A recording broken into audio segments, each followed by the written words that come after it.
octubre de 2011, un hombre llamado Walter Isaacson publicó un libro llamado Steve Jobs. En ese libro, Isaacson usa 3 veces la frase alterar la realidad, campos de distorsión de la realidad, y pongo especial atención en esto porque me intrigó.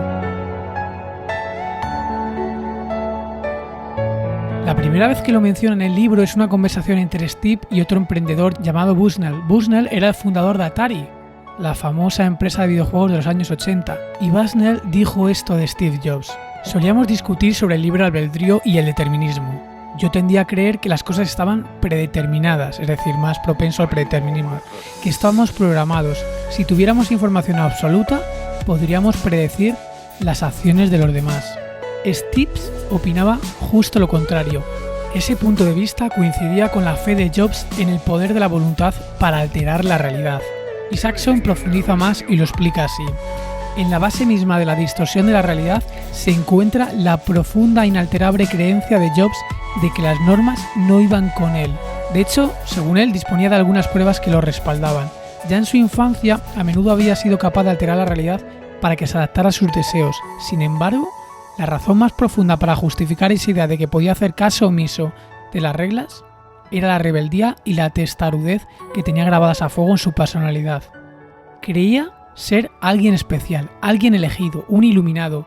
Creía que había existido pocas personas especiales como Einstein, Gandhi y los gurús a los que conoció en la India, y que él era uno de ellos. Steve Jobs, que creció en California, luego viajó a la India, donde adquirió el hábito hippie y se dedicó a la meditación trascendental. Allí se encontró con gurús de estos ámbitos y a la vuelta de alguna forma estaba convencido en poder transformar la realidad, y vaya que sí lo hizo. De hecho, cuando Mark Zuckerberg le pidió a Steve Jobs consejos para desarrollar Facebook, una de las primeras cosas que le dijo Steve a Mark fue que viajara a India y buscara un centro de meditación y pasara un tiempo ahí. A medida que vas leyendo más sobre Steve Jobs, empiezas a notar que tenía una habilidad increíble para hacer declaraciones atrevidas y luego hacer que sucedan, un poco al estilo de lo que está intentando hacer hoy en día Elon Musk. Hace un tiempo hubo una discusión curiosa en Quora, que es la plataforma de preguntas y respuestas en internet, donde puedes preguntar cualquier cosa y la gente te responde. Bueno, pues alguien preguntó, eso sí en inglés, lo puedes consultar en Google que lo vas a encontrar: ¿cuáles son las mejores historias de personas que conocieron a Steve Jobs por casualidad? Un ingeniero de Nest comentó la siguiente historia. En 1994 trabajaba en Nest. Nest era una compañía que Jobs dirigió cuando fue despedido de Apple, y antes de volver otra vez a Apple. Bueno, pues este ingeniero estaba en la sala de descanso con 2 colegas preparando algo para comer, y resulta que llegó Steve a preparar su comida, y entonces Steve se volvió de repente hacia ellos y preguntó de la nada: ¿quién es la persona más poderosa del mundo? Este ingeniero respondió: Mandela, porque de hecho había trabajado en Sudáfrica como observador internacional durante las elecciones. Según este ingeniero, Steve anunció: no, están equivocados, la persona más poderosa del mundo es aquella que cuenta historias. La gente que cuenta historias establece la visión, los valores y los objetivos de toda una generación venidera. Y Disney tiene un monopolio en el negocio de contar historias. Y comenta que dijo Steve: estoy cansado de esa tontería, yo voy a ser el siguiente gran contador de historias. Bien, esto sucedió en 1994 y Steve pareciera que tenía la habilidad de transformar la realidad. Lo que pasó después fue que en apenas unos años Steve lanzó, dentro de su compañía que fundó, Pixar, lanzó Toy Story, que se volvió una de las películas más aclamadas del momento. Con ello, Pixar se volvió una de las compañías más notables de su época. Finalmente, Disney acabó adquiriendo Pixar y Steve Jobs se volvió su principal accionista. En el fondo, todo se trataba de la creencia que él tenía en que lo imposible era posible.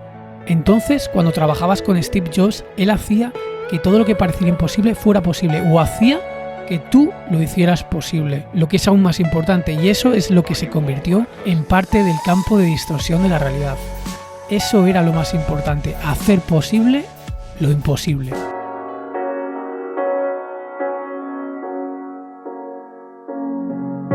The seasons come and go like thoughts of you. Like a wave returns to the sea, into the blue. They change but in a cycle that I can't lose. each painful but delightful to live through. Hola, bienvenidos a Píldoras del Conocimiento. Yo soy como siempre Fernando y hoy tenemos a un compañero, bueno, más que un compañero diría que es un amigo habitual en el podcast. Es nuestro querido amigo Raúl Barrios. Seguro que os acordáis de él por su voz. Hola, ¿cómo está Raúl? ¿Qué tal, Fernando? ¿Qué tal? ¿Qué tal estáis todos? ¿Bien? Pues sí, la verdad es que estamos razonablemente bien. Un poquito nervioso, la verdad. No sé si a ti te pasa, pero siempre que empiezo un nuevo episodio estoy algo nervioso y eso que llevan unos cuantos, ¿eh? Bueno, pero eso es bueno, ¿no? El que no está nervioso significa que le falta algo de emoción, ¿no? Y eso es bueno. Si un día no estás nervioso, malo. Preocúpate, ¿no? Y eso que no nos está viendo nadie y que incluso lo podemos repetir. Toco. Repetir. La gente no sabe cuántas veces hemos repetido ya esto. Sí, pero creo bueno, que van 5, ¿no? van 5 o 6, ya no lo sé, ya lo hemos perdido. Sí, bueno, pues antes de nada vamos a explicarles un poco a los oyentes de qué va a ir este episodio. El objetivo de este episodio es hablar un poco sobre comunicación, ¿no? Sobre sus estrategias. La verdad es que le hemos estado dando bastantes vueltas sobre cómo enfocar el episodio para que nos sea realmente útil a nosotros y a vosotros. Vamos a intentar dejar algunas pinceladas, algunas píldoras y vamos a intentar hacerlo de una forma especial. ¿Cómo, Raúl? Pues vamos a contar alguna historia. Estábamos hablando del contador de historias y vamos a empezar por alguna historia. Y luego vamos a ir dando los tips, a ver qué os parecen. Vamos a intentar hacer unas historias muy breves, como le hubiera gustado a Steve Jobs también, ¿no? Para conectar esos puntos. Vamos a representar 3 historias o 3 escenarios comunicativos que realmente son completamente diferentes. Y en cada una de ellas, como dice Raúl, vamos a intentar extraer ciertas píldoras. Y comenzamos con la primera historia, que en el fondo es tratar de explicar las píldoras o los tips de la comunicación en público. Raúl me contaba que se tuvo que enfrentar hace un tiempo a una situación realmente que era desafiante para él, que era hablar en una boda. ¿En qué boda, Raúl? ¿Cómo fue esto? Bueno, esta es la típica historia que todos digamos que esperamos que alguna vez nos pase en la vida, de estas que ves en las películas, ¿no? Pues te toca hablar en la boda de tu mejor amigo. Y bueno, cuando ves una peli siempre te visualizas así, ¿no? Pues... y llegó el día. Y la verdad es que me lo tomé bastante en serio. Me leí mucho sobre el amor, sobre millones de cosas. Y luego se fue acercando el día y no es lo peor, ¿no? Lo peor. ¿Qué pasa? Pues que te pones enfermo unos días antes. Pues no podía ni hablar. O sea, yo pocas veces he estado con carraspera o con algo así. Y esta vez no podía ni hablar. Estaba en la preboda sin poder hablar con nadie. Todo el mundo se moría de risa porque sabían que tenía que hablar al día siguiente. Al final alguien me recomendó, yo no sé si habéis probado pastillas de cafeína. Parece que te las tomas y como que te recuperas de los catarros y todo eso, ¿no? Bueno, yo no tomaba mucho café de aquella, esto fue el año pasado. Y bueno, empecé en la boda, llevaba ya 3 pastillas de cafeína y empecé a notarme algo nervioso. Entonces la cosa pues estaba poniendo bastante complicada. Aparte, cuando vas a hablar en una boda, no sé si sabes que no me han dado un guión, no me han dicho, oye, ¿cuándo vas a hablar? Yo sabía que iba a hablar, pero no sabía cuándo. Entonces la tensión permanente te desgastaba. Era como, ¿en qué momento va a venir? Las bromas de la gente. Ya estaba recuperando un poco la voz. Al final acabé creo que con 6 pastillas de cafeína. Estaba a tope. Y de repente llegó el momento, al final de la boda. O sea, ya habíamos comido postres, todo eso, ¿no? Que se alarga. Y al final de todo, después de que hablase la hermana de la novia, pues hablé. Y bueno, a ver si podemos colgar el enlace si me dejan los novios para que lo veáis. Pero bueno, deciros que estaba muy, muy nervioso. Y bueno, lo primero que hice fue exponer mi debilidad, ¿no? Fue exponer que estaba nervioso, les conté que me había tomado las pastillas de cafeína, les conté un poco lo peor, que me la jugué. Fui sin guión, fui sin una hoja, fui sin leer nada. Y quería hacerlo así porque pensaba que era un reto. Pero claro, llega el momento y a veces te quedas en blanco. Yo recuerdo el primer podcast que grabamos que yo estaba absolutamente en blanco. Solo decía palabras por decir. No sé si te acuerdas. Sí.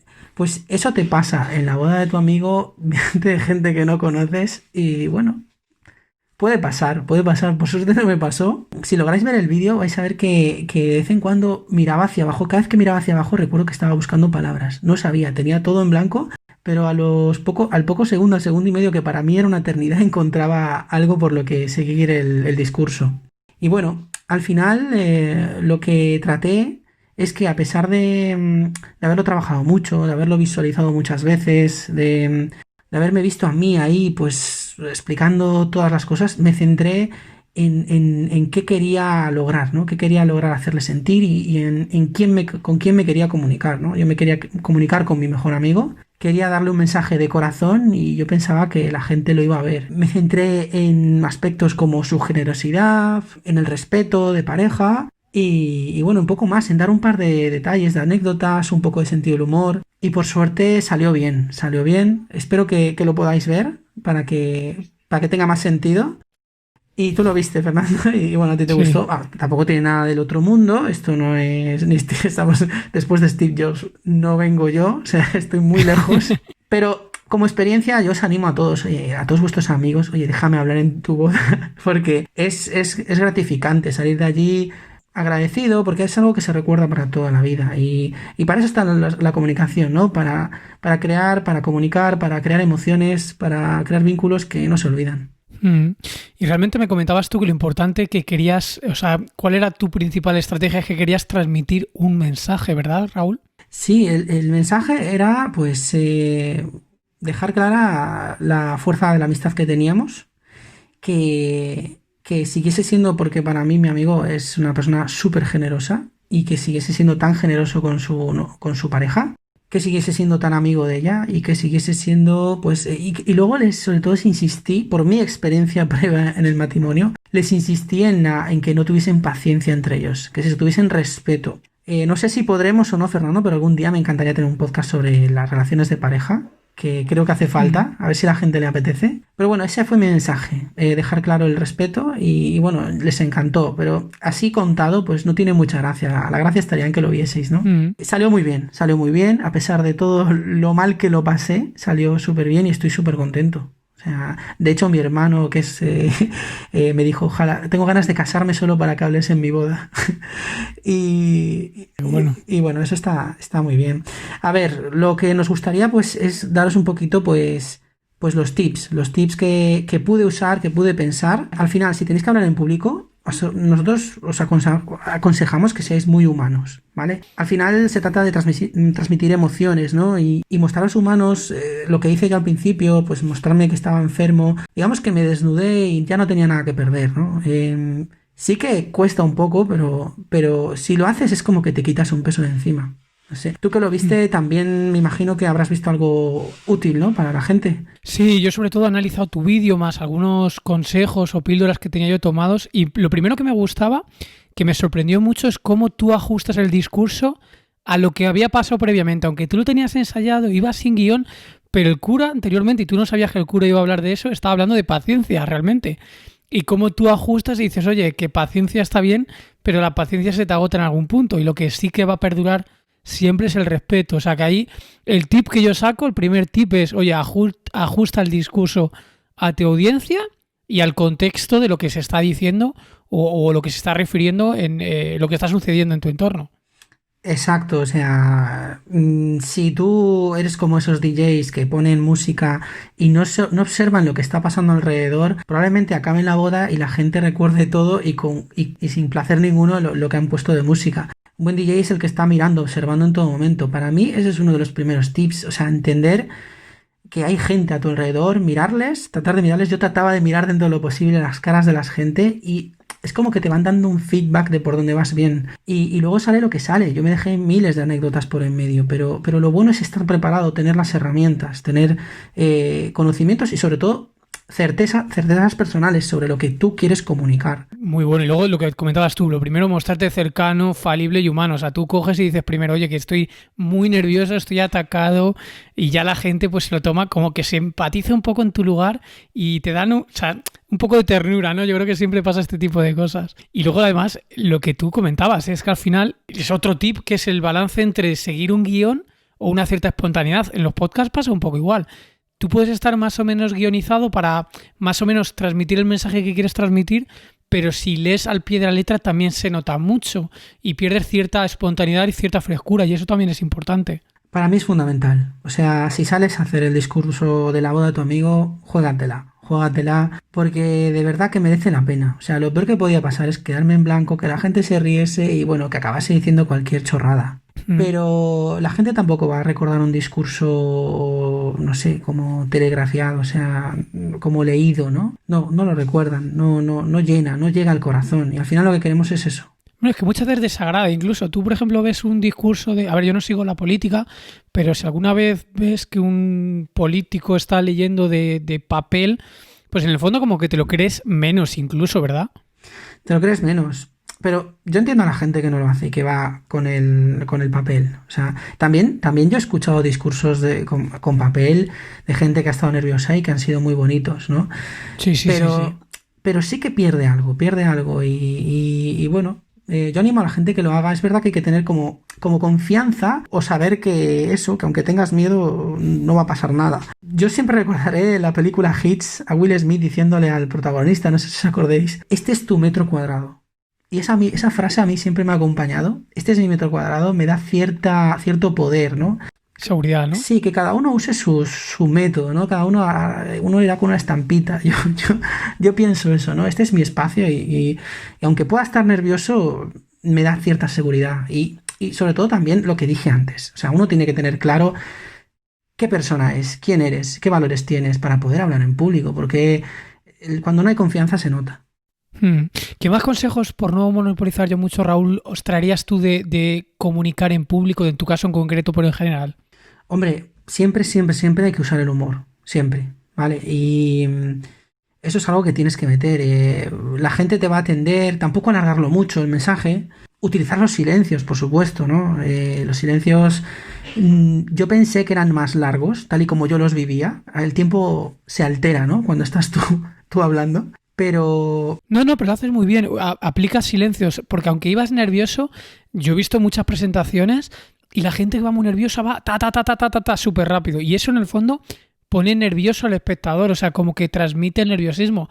Pero tú, aunque estabas nervioso, tomabas aire, cogías voz y seguías. O sea, se nota que metes silencios, ¿eh? Sí, tampoco estaba pensando tanto en eso, ¿no? El silencio es muy agradecido para la gente que oye y también para el que está hablando, ¿sí? Te da tiempo a pensar, ¿no? Y a recuperar la voz, Sí, yo lo hago por eso también. sí, yo no sé si te acuerdas que os mandé un mensaje a ti, Abraham, y os dije, la frase que os dije es la famosa frase de esta señora, ¿cómo se llamaba? Maya Angelou, ¿no? Que al final la gente puede olvidar lo que dijiste, puede olvidar lo que has dicho, pero es que nunca va a olvidar cómo les hiciste sentir. Y eso es lo que creo que transmití, porque es que a día de hoy la gente se acuerda de que dio un gran discurso, tienen algún pincelada de eso, pero realmente se acuerdan por la emoción que les causó. Sí, el contenido se olvida, pero se quedan con la sensación de la buena ponencia. De hecho, yo recuerdo una charla que me pasaste, que era de los chicos de Mind Valley, que era una persona que le faltaba un brazo y acababa tocando la guitarra con un brazo artificial, ¿no? un brazo robótico, y la gente cantando, bailando. Y realmente el mensaje no me acuerdo, pero sí me acuerdo del impacto emocional que me generó esa charla, que en el fondo era algo de alegrarte, de superación y de tal, pero el mensaje muchas veces es la huella emocional que dejas en los demás. Mira, ese vídeo es brutal. Ojalá lo podamos enlazar. Lo ponemos también. Ojalá podamos, para que lo veáis. Ese vídeo es brutal. Y al final él lo que hablaba era de que lo que quería era que le recordasen solo por una cosa, por un momento en el que tú estás viendo a un hombre con un brazo que no tiene, que tiene una prótesis para tocar una guitarra, cantando una canción y todo como muy emotivo, ¿no? Y él hablaba, creo que de los momentos únicos, no sé cómo le llama, creo que era kairos la palabra. Y hablaba de eso, que al final tú estás creando un momento único, que se recuerde, y que se pueda, y si consigues que sea, no solo lo que digo yo, ¿no? Que se recuerde, sino que sea un punto de inflexión en la vida de los demás, eso es brutal. O sea, conseguir eso ya es otro nivel. Y te voy a dejar unas tips más, a ver qué opinas tú, Raúl, pero para mí clave, sobre todo cuando hablas en público, aparte de ir modulando la voz, saber cambiar el tono, ruptura de patrón, sobre todo para mantener la atención. Pero es que además de mantener la atención, es que si no la captas al principio, estás perdido. Y si te ves, había una competición de las mejores charlas TED mundiales y estaban en ranking, y si te ves las primeras charlas TED, yo lo he estado mirando, todas empiezan con algo súper atractor de atención, algo que no te lo esperas, que no es habitual. Muchas veces es algo hasta extravagante, de en plan, antes de empezar se pone unos calzoncillos por encima del traje, o una modelo que de repente se cambia de ropa en el escenario, cosas así, pero son grandes atractores de atención. Y luego otra cosa que a mí me gusta mucho, yo siempre se lo digo a los alumnos, y es algo que fallamos mucho los ingenieros. De hecho, el lunes que viene tengo que hacer una presentación para presentar mi grupo de trabajo al resto de alumnos de máster, que son los de nueva generación, por así decir. Y me he enfocado mucho, o mi intención ha sido también lo que siempre se dice, empezar con el por qué, cuál es tu misión. Es que si no cuentas tu misión, cuando estás exponiendo en público, no conectas emocionalmente. Si empiezas a dar cifras, datos, todo eso es racional.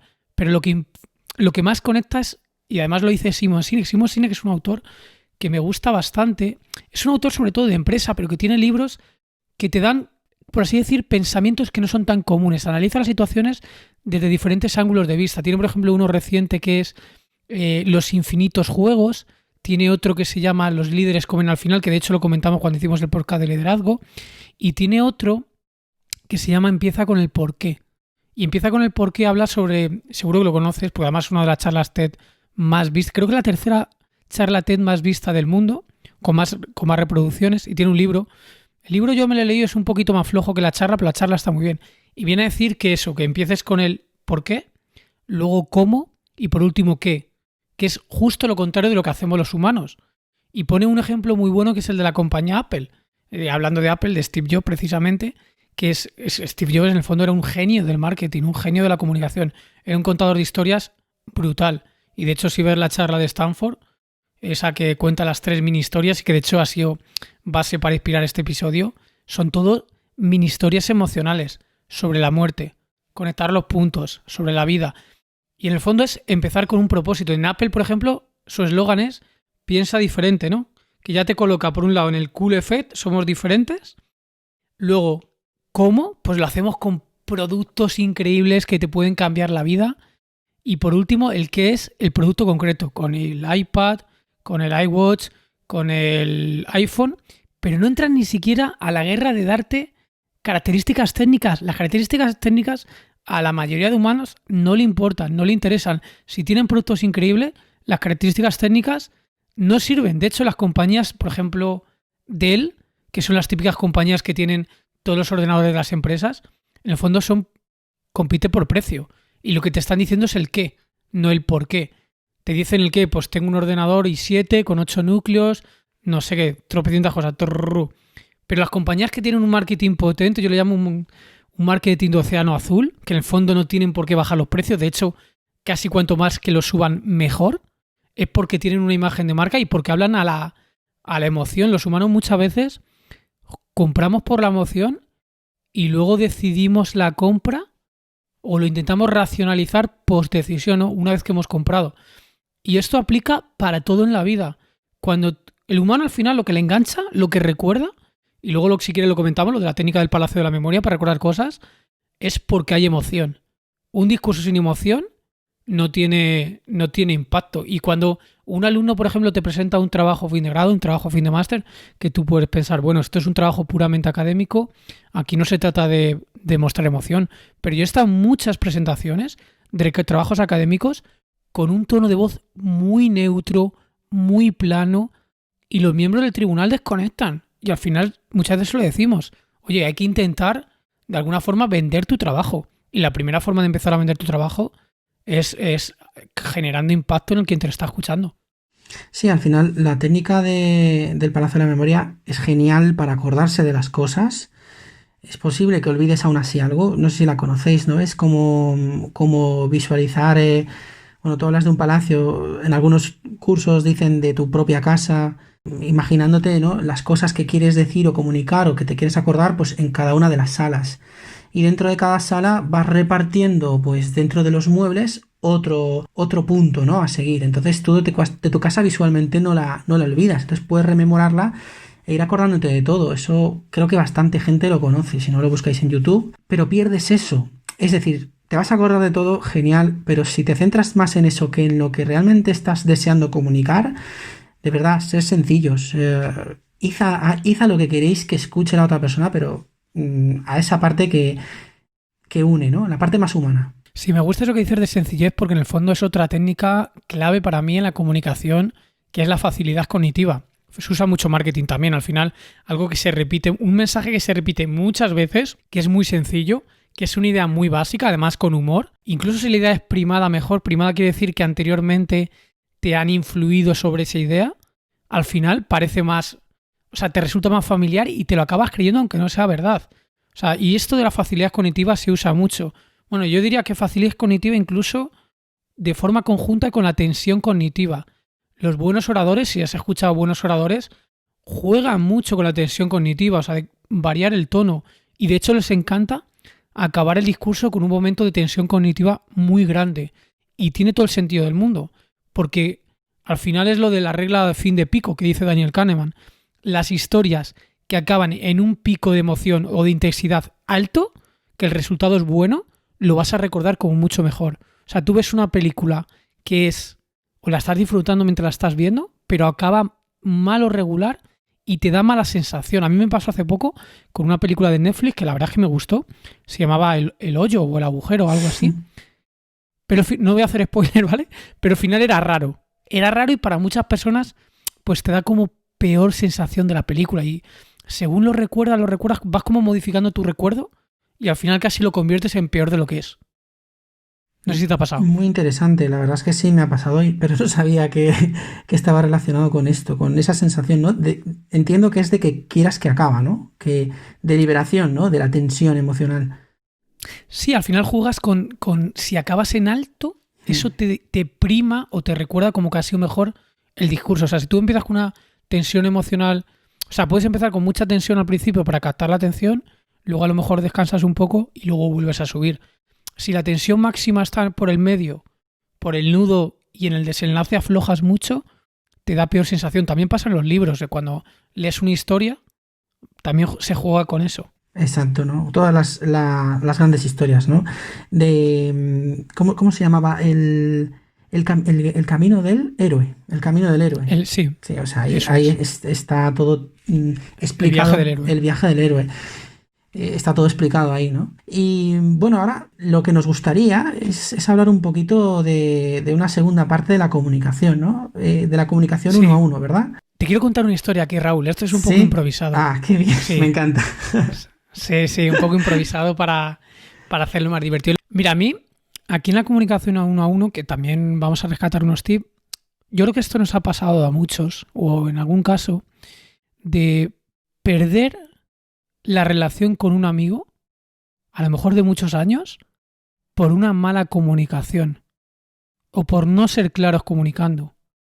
A mí me ha pasado fíjate, cuando empecé a grabar podcast, un amigo, yo creo que no entendió bien el mensaje o algo, y me dijo un mensaje muy tóxico. Y yo tenía dos alternativas, pensaba que tenía dos alternativas en un principio, que era lo que le llaman la alternativa del tonto o la alternativa del idiota, que es o me callo y hago como que no ha pasado nada, pero yo tengo un resentimiento por dentro hacia esa persona, o estallo y le digo, oye, ¿pero qué estás diciendo, tal? Lo ideal sería haber actuado de forma asertiva y luego lo veremos en los tips de comunicación, pero yo ahí también fallé, no actué de forma asertiva, sino que no me puse a su nivel, pero sí que fue una confrontación ahí un poco que yo creo que se podía haber resuelto de otra forma, y muchas veces es el problema que tenemos en las comunicaciones uno a uno y en estas conversaciones cruciales, que en el fondo son cuando es cosas muy emotivas, que no has tenido tiempo de preparártela y que a lo mejor hay algo importante en juego, en este caso la amistad. No sé si te ha pasado a ti alguna vez. Pues sí, pues sí me ha pasado, Me ha pasado muy joven, como para intentar analizarlo. La verdad es que lo estoy recordando ahora. Seguro que todos los oyentes han tenido algún momento de hablar con alguien en un momento de tensión alto, ¿no? Y a mí me parece que la clave está en que al final, en el momento en que uno de los dos, ¿no? uno puede atacar, pero en el momento en que el otro empieza a defenderse, ya la conversación se va a un nivel en el que ya no se busca una solución, se busca pues el que hace más daño o el que gana o el que acaba teniendo la razón, ¿no? O simplemente mm, se separa, ¿no? La amistad en este caso, ¿no? Y es difícil, o sea, lo que tú decías, yo vi dos caminos, ¿no? Pero lo que decías tú muy acertadamente ahora es que realmente lo ideal es buscar un tercer camino. Eso es. El camino de la asertividad, que es decir lo que deberías decir con humildad, con razonamiento y sin tener ni un estilo pasivo de como agachar la cabeza, ni un estilo agresivo, ¿no? De defenderte con voracidad, con fiereza, sino, oye, muestra respeto por la opinión de los demás y aceptas un poco su respuesta, no lo compartes y le dices, oye, mira, me has sentado mal por esto, por esto y por esto. Incluso también es muy importante manejar el timing, me lo decías tú el otro día. Sí, Hay momentos que a lo mejor no tienes que contestar en ese momento. sí, perfecto. Es decir, a veces es mejor dejar pasar unos días, ¿no? Pero en el fondo hay situaciones que son ya, son el momento. Y yo creo que lo más difícil aquí, o sea, la clave está en el cerebro. Y cuando digo esto, lo que quiero decir es que la empatía está localizada pues en una parte de la corteza prefrontal, ¿sí? Muy anterior, Sí. y que se desarrolla según la proximidad que tengas con el otro, cómo ves a esa persona. Para mí está ahí la clave, la capacidad de recordar, ¿no? Lo que te une a esa persona, la capacidad en PNL, te dicen, ¿no? Que te pongas a ver desde su hombro, ¿no? Como si convirtieses su historia en tu historia. Y es muy difícil, o sea, lo digo, o sea, todos los días nos cabreamos con alguien. Espero que no, que cuantos menos días mejor, ¿no? Pero esa capacidad de ponerse en el punto de vista del otro, de comprenderlo, de tener empatía, de entender que lo que está diciendo es por algo, por lo que siente, por lo que sea, te lleva a esa sensación de no defenderte, de cómo comprenderlo, pero no dejar que por eso digas que sí a lo que quiere, ¿no? No por eso dejar que tus límites que has marcado pues los pasen, ¿no? Tú puedes marcarlos, pero desde ese punto de vista ya tu forma de hablar cambia. Yo creo que es algo más energético, no sé cómo decirlo. Tiene que ser muy rápido y tienes que estar atento para no caer en la trampa del sistema límbico, ¿no? Que te lleva a la defensa. Exacto. Y luego un tip importantísimo en esto, y estamos ya con los tips, es que hagas preguntas. Muchas veces, bueno, es la clave al final del lenguaje socrático, ¿no? De ir preguntando, ir descubriendo el porqué, porque muchas veces queremos ahí hablar directamente, exponer nuestra razón, imponernos. Oye, cuando empiezas a preguntar a las otras personas, empiezas a comprender un poco por qué están razonando así y muchas veces también le bajas un poco de intensidad y luego ya cuando se ha bajado la intensidad ya has comprendido sus necesidades o por qué se expresaba así. A lo mejor es el momento de que a lo mejor te puedes poner ahí un poquito a su mismo en paralelo, ¿no? En lugar de chocar, te pones en paralelo y ya puedes llegar a un punto en común a lo mejor también. Sí, las preguntas, ¿no? Buscar, intentar explorar qué es lo que realmente está pasando. Lo decía antes Fernando, si al final las decisiones que tomamos son emocionales y le estamos dando una razón, probablemente la razón que me esté dando la persona no sea lo que realmente originó el problema. Realmente la razón es emocional y no te la está diciendo, realmente porque es que él ni siquiera sabe lo que es, ¿no? Entonces ahí está el tema de las preguntas, ¿no? De descubrir, ¿no? No preguntar como un tonto, no se trata, esto es un arte. Para mí sería un arte, ¿no? Ser capaz de investigar, ¿no? Y bueno, lo bueno también de esto, de hacer las preguntas, es que en el fondo las personas en cuanto nos empiezan a decir, no, es que no deberías decirme las cosas así, no, es que las cosas son de otra manera, no nos gusta que nos den consejos, ¿no? Cuando te hacen preguntas, al final, a veces estás tú mismo respondiendo, ¿no? Estás haciendo que el otro, al que le haces la pregunta, responda y encuentre las respuestas que tú querías o que pretendías. Lo hace mucho del Carnegie para eliminar la fricción. ¿Recuerdas la historia del pianista que tenía las uñas largas? No, me olvidé.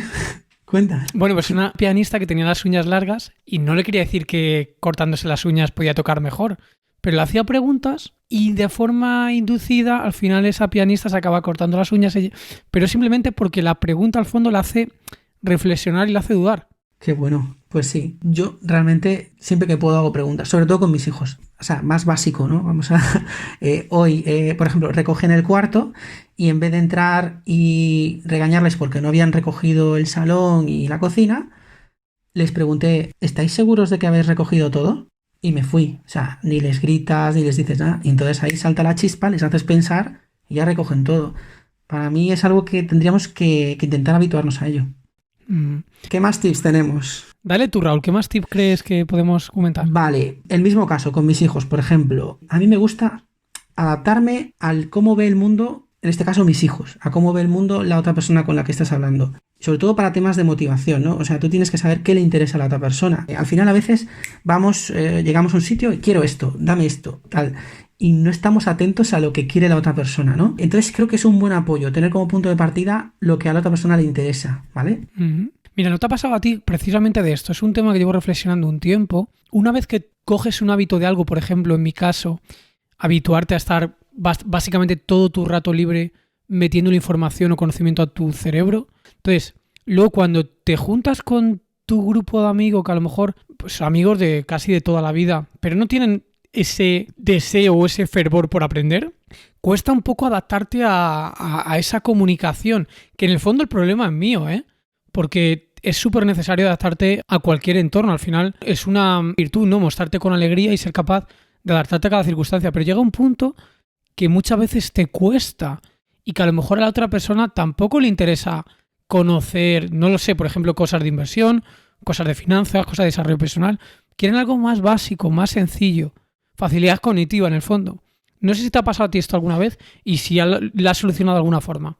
Bueno, a mí sí me ha pasado y la verdad es que no sé si hace un año y medio, 2. Yo recuerdo que esto, hablando con una amiga psicóloga, me dijo tal cual que las personas, hay personas para todo y que uno tiene que aprender a desenvolverse con todo tipo de persona. Lo que tú decías, o sea, responsabilidad personal. Yo lo que vi, al final, cuando uno empieza a saber muchas cosas o tiene un interés sobre algo, como que desprecia un poco el resto de cosas. Le das tanto valor a esto que lo otro pierde valor. Entonces yo creo que cuando empiezas a mirar lo que los demás aprecian o les interesa y dices, oye, para ellos tiene el mismo valor que para ti lo tuyo, lo ves de otra manera. Es de lo que hablaba antes, ¿no? El cómo ves a la otra persona y el cómo ves de lo que estás hablando te hace enfocarlo de una manera diferente. Y si tú le tienes cierto aprecio a la persona y cierto aprecio, pues empiezas a tener cierto aprecio por lo que a él le interesa, ¿no? Ahí está siendo más cercano. A veces nos alejamos cuando nos centramos tanto en estas cosas. ¿Tiene algo que ver esto del SARS o no? El sistema de activación reticular ascendente. Seguro. Si tú estás todo el día escuchando podcast, pues al final tu cerebro lo que quiere son más podcasts, no que te hablen del tiempo. Entonces, o del partido de fútbol, de no sé qué. Sí, fíjate que nos pasaba un poco, lo estábamos hablando días anteriores, que le estábamos como cogiendo un poco de, no voy a llamar manía, pero un poco de cansancio, ¿no? De escuchar frases del estilo de aportar valor aquí o ahora, y en el fondo a lo mejor son frases que se llevan usando toda la vida, pero nosotros de tanta sobreexposición a este tipo de contenido, que en el fondo está bien que tratan de aportar valores, correctísimo, pero muchas veces a lo mejor nos acaba generando rechazo de forma inconsciente y es el sesgo de disponibilidad. Sí, pero porque ves que se sobreusa, ves que lo usan para cualquier cosa, ¿no? Entonces, pues sí, el sesgo de disponibilidad y también no me acuerdo el nombre del sesgo, pero este que te decía antes, están intentando vender una idea, ¿no? Entonces, en cuanto ves que te quieren vender algo, pues bloqueas y además usan esto repetitivamente y todos, pero es que no se dan cuenta. Facilidad cognitiva y storytelling, claro. Y que probablemente yo lo haya hecho, ¿eh? No, yo creo que en el fondo todo, seguro. Y es lo de que al final lo que estábamos hablando del adaptarnos al entorno, en el fondo es algo que nos falla a todos los humanos. Es decir, cuando se habla de un tema que te interesa más, pues como que se te abren más los ojos y las orejas. Y cuando es un tema que a lo mejor te interesa menos, pues quizás un poquito menos. Y en el fondo, no sé si te ha pasado a ti, porque el humor estamos diciendo que es importante, pero igual que tú decías en el podcast de El hombre en busca de sentido que la alegría también se puede aprender, lo decías al final del episodio, igual que la alegría se desaprendía, también se puede aprender con trabajo. Yo creo que el humor también se puede adquirir o mejorar con trabajo. Es decir, me explico, Yo, por ejemplo, cuando escuchaba muchos episodios de La vida moderna o Nadie sabe nada, no sé, estaba como más propenso a tener humor yo también, a tener más comedia. Y en el momento que dejas de conectarte con eso, como que a lo mejor estás más en un perfil intelectual que en un perfil humorístico, por así decir. Entonces, yo creo que de ese lado también se trabaja de cierta forma, o te abres las puertas a eso. Mira, por ejemplo, yo recuerdo hablando de esto, que mi mujer una vez me dijo, mi mujer es cubana, mi mujer cambió de país. ¿Tu mujer es cubana como la mía? Sí. ¿Como mi novia? ¿En serio? Anda, mira. Sí, claro, no lo sabía, ¿eh? Pues ella pues vino con 24 años. Y claro, allí el humor es uno. Y llegan aquí, el humor es otro totalmente. Entonces ella decía, mira, es que no es que yo no entienda. O sea, se quedaba con mis amigos y yo le decía, ¿pero qué pasa que no te diviertes? Y me decía, es que no entiendo las bromas. Entonces, al final, pues es empaparte, ¿no? Del humor de aquí, de lo que te parece más cómico. Y por eso lo que tú dices, cuanto más te empapes, pues más facilidad tienes. Pero te voy a decir una cosa, por mucho que trabajes el humor, si no sientes la alegría por dentro, es difícil que salga, ¿no? Será más falso, será más forzado.